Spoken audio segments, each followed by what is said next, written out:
I'm Bill Yousman. I'm the director of the Media Literacy and Digital Culture Master's Program at Sacred Heart University.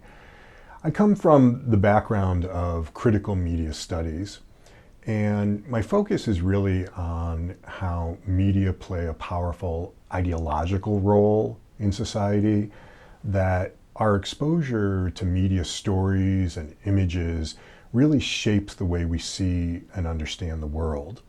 And I'm particularly interested in the role that media play in shaping our understanding of race and racism. A lot of my work has been based on looking at media constructions of race and then how that shapes public opinion, usually, unfortunately, in some really destructive and dangerous ways. A lot of the stories that we get about race and racial difference in media are stories that create fear in people, fear of the other, fear of those who are not like them, fear of those who maybe they don't interact with in their interpersonal lives on a daily basis. And I think because of those stories, that really explains a lot about some of the turmoil that we're facing today in the political world, in the social world, in the communities that we inhabit. People have a lot of distorted ideas. And of course, there are multiple reasons and places where those ideas come from. But one of the central places is from media.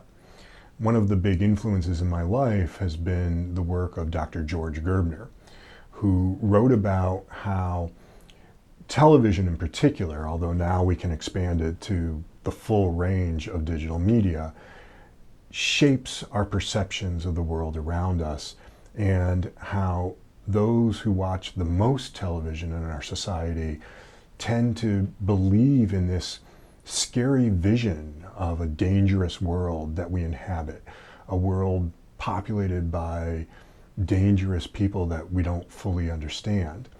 And so it's not so much that media causes people to be violent, but that it makes them afraid. It makes them fearful of others. And that this plays out politically in some of the, really kind of regressive policies that we have. One of my books was about media and the representation of incarceration. And of course, a lot of people know that the United States incarcerates more of its own population than any other nation on the planet. Why is that? Where does that come from? Most of the people in jail are not there for violent offenses. Most of the people in jail come from communities of color or poor neighborhoods.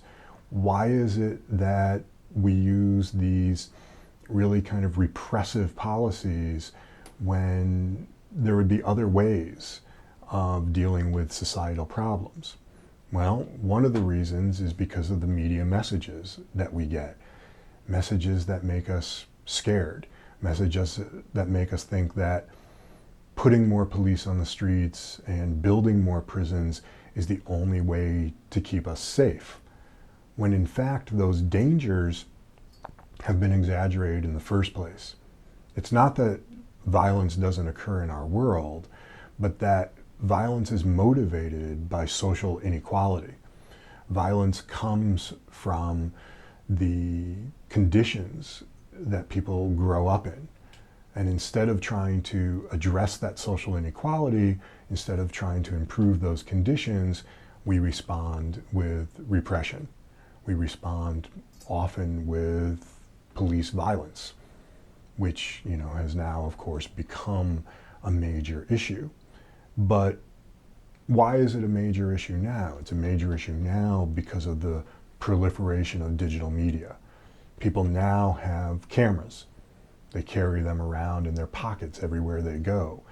Interactions that used to be invisible now can be filmed and disseminated through social media.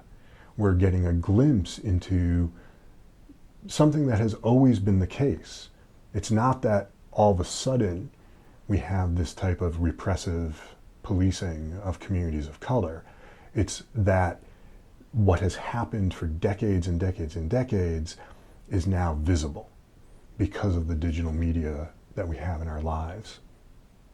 So if we look at the way mass media corporations tell us the stories and images that shape our understanding of the world, but we also look at the ways that communities can now create their own media to offer counter narratives, to offer different images, to offer questions, critical questions about the stories that are being told by these giant corporations that control the media institutions of our world, we start to get into a glimpse of the possibilities of critical media studies and the way having a critical understanding of media can really work as, well, Noam Chomsky uses the phrase intellectual self-defense, that we are continually being manipulated by the media in our environment, but that if we develop critical understanding and critical autonomy, we can then fight back against that manipulation,